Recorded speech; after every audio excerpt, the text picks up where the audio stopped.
Sabe o que eu quero te dizer? Nunca brinque com um servo, nunca mexa com um servo, nunca zombe de um carregador de água e cortador de lenha. Nunca ache que um cortador de lenha e carregador de água é um coitado, porque todo tipo de exército, existe um tipo de exército para crente dorminhoco, existe um tipo de exército para crente sem compromisso, e existe um outro tipo de exército para crente fiel, para crente leal, para crente que arregaça as mangas, para crente que vive a santidade e o poder de Deus. Josué capítulo 9, nós vamos ler do 1 ao 12. Todos os reis que viviam a oeste do Jordão, na serra central na Cefalá e em todo o litoral do Mar Grande até o Líbano, souberam disso. Eram os reis dos hititas, dos amorreus, dos cananeus, dos ferezeus e dos heveus e dos jebuseus. Eles se ajuntaram sob o mesmo comando para guerrear contra quem? Josué e Israel. Contudo, quando os habitantes de Gibeon souberam que Josué tinha feito com Jericó e com Ai, recorreram a um ardil. Enviaram uma delegação trazendo jumentos carregados de sacos gastos e odres velhos rachados e remendados. Os homens calçavam sandálias gastas e remendadas e vestiam roupas velhas.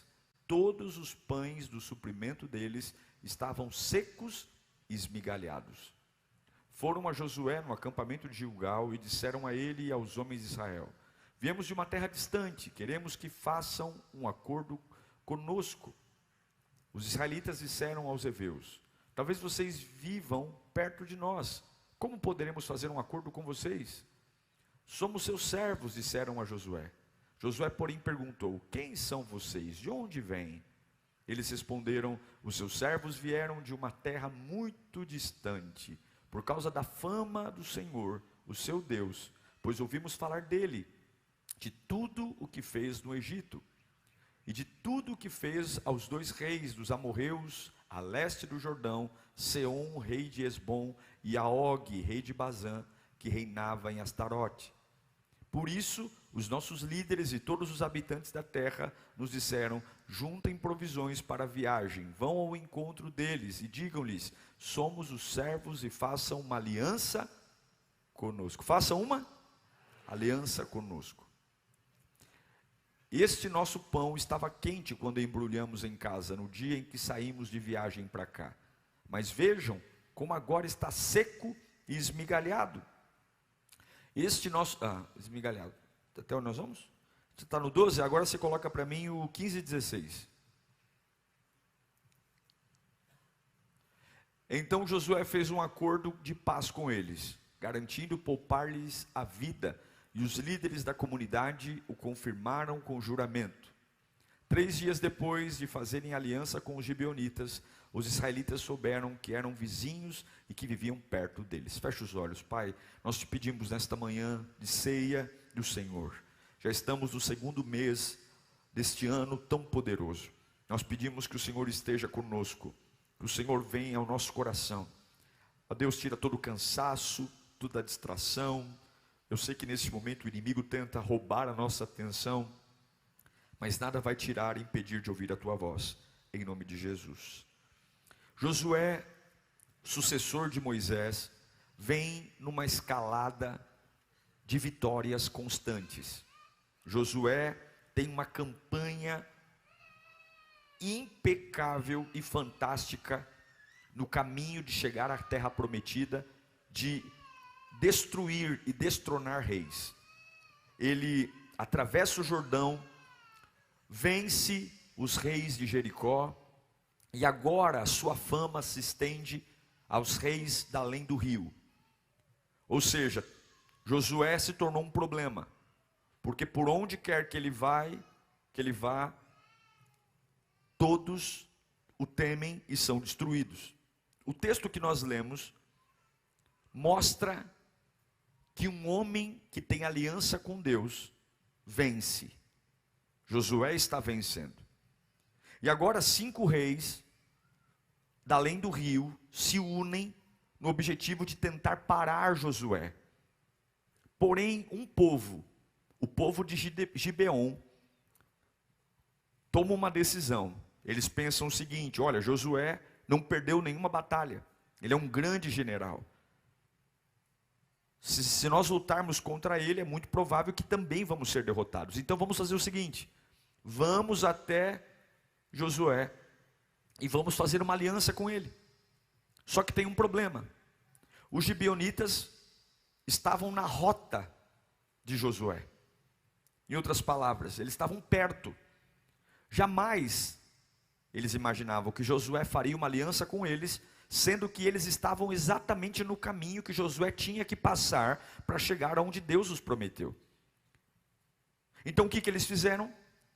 Pegaram pães velhos, roupas velhas, calçados velhos, eles se vestiram de roupas muito surradas, velhas, e vão até Josué com a ideia de dizer o seguinte: nós não somos daqui, nós moramos em outros lugares, porque eles sabiam que se eles contassem para Josué e para Israel que eles eram vizinhos, jamais eles fariam aliança. E assim eles vão. Eles chegam diante de Josué e mostram seus pães, dizendo: olha, esses pães estavam quentinhos quando nós saímos de casa, olha como eles estão agora. Em algumas versões da King James diz: esses pães estão até embolorados, de tanto tempo que nós estamos andando, olha nossos calçados gastos, o quanto que a gente anda. E a Bíblia diz que Josué não consulta a Deus, os coloca na mesa e faz uma aliança com eles. Ele diz assim: então, se isso é o que vocês estão dizendo, nós estamos aliançados, ninguém vai tocar em vocês. Nós temos uma aliança de paz. Porém, a mentira tem validade. Porém, o engano, a falsidade, a fantasia tem hora para acabar. 3 dias depois, chegam para Josué e dizem: ei Josué, está vendo esse povo que você aceitou e fez aliança com eles? Que disseram que tinham pães embolorados, pães esfarelados, que estavam com roupas gastas. Tudo isso é mentira, eles são nossos vizinhos. Eles moram em Gibeon, estão na rota de colisão com a gente. E aí a Bíblia diz que o povo ficou furioso com Josué, por ele ter feito aliança com alguém que estava na rota. O pão velho era armação, a roupa velha era armação, tudo uma mentira. Esse povo não é de longe. E agora Josué está sendo criticado pelo povo, porque ele fez aliança com pessoas que em tese não devia. Você sabe que Josué, ele meio que simboliza, biblicamente falando, um tipo de Cristo no Antigo Testamento. Você vai entender já já o que eu estou dizendo, porque Josué se comprometeu e fez uma aliança com gente que não merecia. Josué fez um pacto de paz com pessoas que não mereciam. Não mereciam. Josué agora diz que os gibeonitas não vão morrer. Enquanto o povo está criticando Josué por ter feito aliança, no terceiro dia, Josué fica em silêncio 3 dias. No terceiro dia, Josué se levanta e diz: eu sei o que eles fizeram, eu sei que eles são fingidos, eu sei que eles fizeram algo para nos enganar, mas eu vou manter a aliança que eu fiz com eles. Eu vou manter a aliança. Josué chama os gibeonitas, os repreende e diz: por que vocês fizeram isso? Por que vocês mentiram? Por que vocês não falaram que eram nossos vizinhos? Fizeram todo esse teatro. Eu tenho consciência do erro de vocês. Aí os gibeonitas, eles se justificam e dizem: mas Josué, se nós falássemos que éramos vizinhos, você jamais iria fazer aliança com a gente, você iria nos destruir, você iria nos matar, nós estamos em rota de colisão. E Josué diz: talvez tudo isso seja verdade, eu mataria vocês, mas agora eu vou manter a minha palavra. Eu não fiz uma aliança com vocês?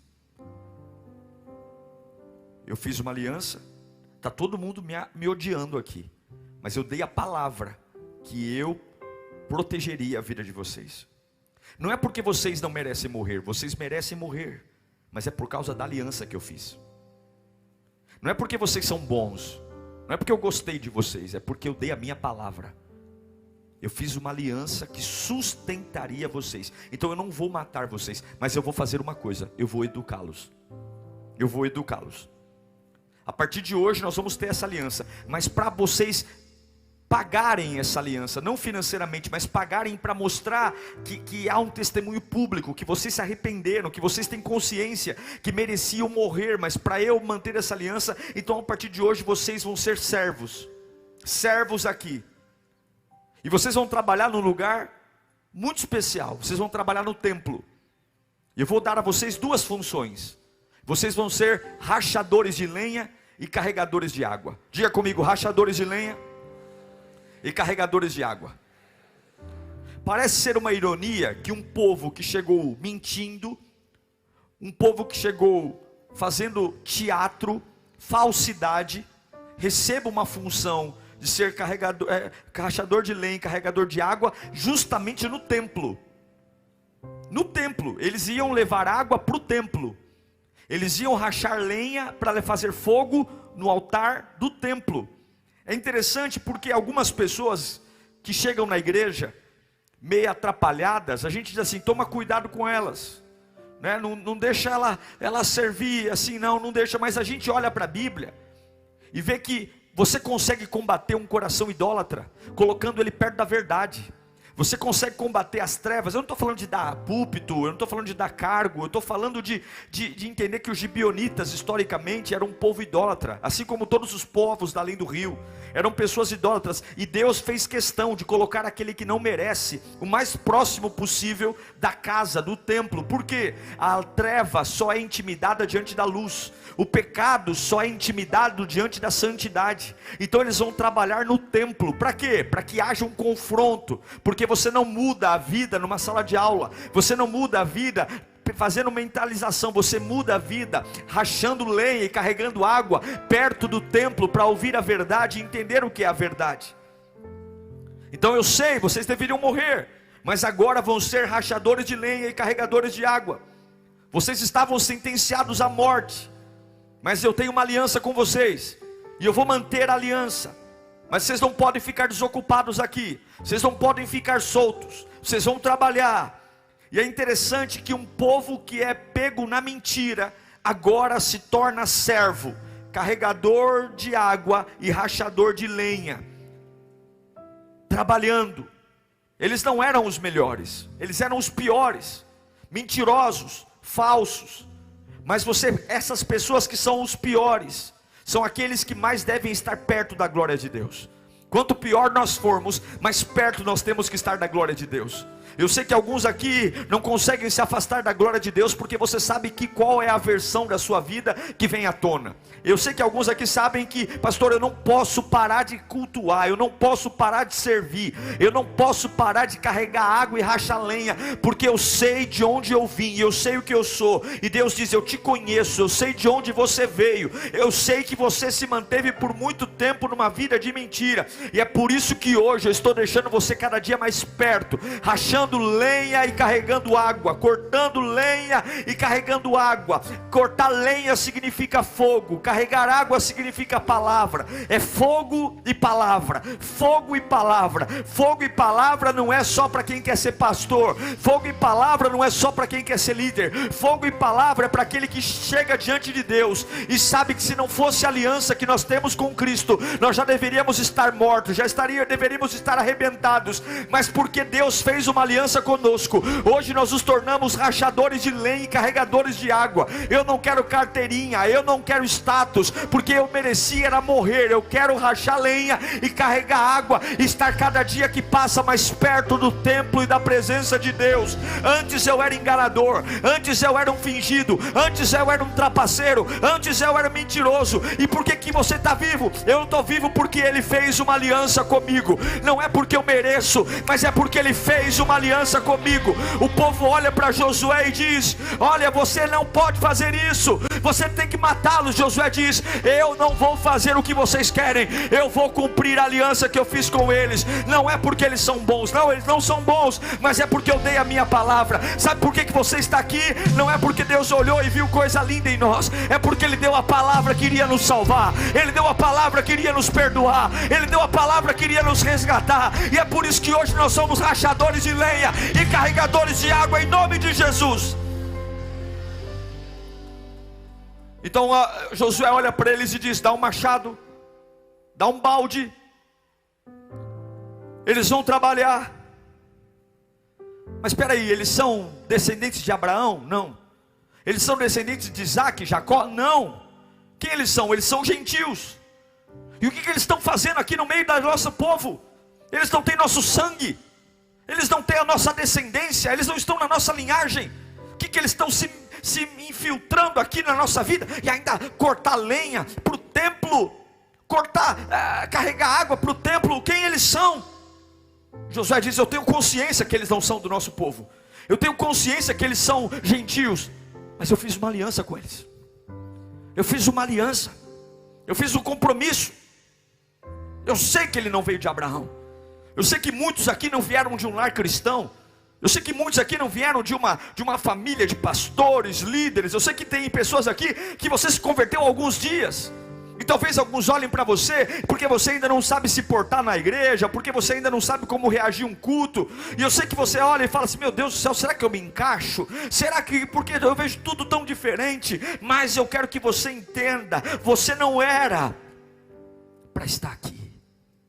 Eu não era. Nós éramos os fingidos, os trapaceiros, os que tinham passados conturbados. Mas agora eu sou um servo, porque eu sobrevivi por causa de uma aliança. Deus tem uma aliança comigo. Quem você é? Eu sou rachador de lenha e carregador de água. Quem você é? Eu sou carregador de água e rachador de lenha. Eu era um fingido, eu era um mentiroso, mas agora eu sou um obreiro da casa do Senhor. Eu era um mentiroso, eu era um trapaceiro, eu era um prostituto, mas agora eu sou um voluntário da casa do Senhor. Mas eu conheço seu passado, você conhece mesmo. Mas por que você está aqui? Porque Deus tem uma aliança comigo. Deus tem uma aliança comigo. Eu estou aqui porque Deus tem uma aliança comigo. Mas por que você serve com tanta paixão? Porque era para eu morrer, era para minha casa ter sido destruída, era para eu ter enlouquecido. E por que você serve? Por que você carrega tanta água? Por que você racha tanta lenha? Por que você vive com esse machado na mão? Por quê? Por que você vive aí, não importa se está chovendo? Porque eu era ninguém, mas agora a aliança me deu vida, a aliança me deu oportunidade. Aí chega capítulo 10. Você acha que o diabo vai ficar feliz com alguém que sabe que Deus tem uma aliança com ele? Claro que não. Aí acontece o que basicamente eu falo todo culto. Josué capítulo 10 versículo 1. Sucedeu que Adoni-Zedeque, rei de Jerusalém, soube que Josué tinha conquistado Ai e tinha separado para a destruição, fazendo com Ai o seu rei que fizera em Jericó. É o 10? E separado para a destruição, fazendo com Ai e o seu rei que fizera com Jericó e o seu deles, e que o povo de Gibeão tinha feito paz com Israel e estava vivendo em seu meio. Coloca o versículo 5 agora, Josué 10. Então 5 reis dos amorreus, os reis de Jerusalém, de Hebron, de Jarmute, de Laquis e de Egion, reuniram-se e vieram com todos os seus exércitos e cercaram quem? Gibeon, e o atacaram. Os 5 reis mandaram cartas para o Gibeon. Falou: pô, Gibeon, vem se unir a nós, vamos lutar contra Josué e contra Israel. Aí Gibeon diz: não, nós não vamos se unir contra vocês não, nós já fizemos paz com Josué e com Israel, nós temos uma aliança com eles. Aí agora eles viraram a carta da vez.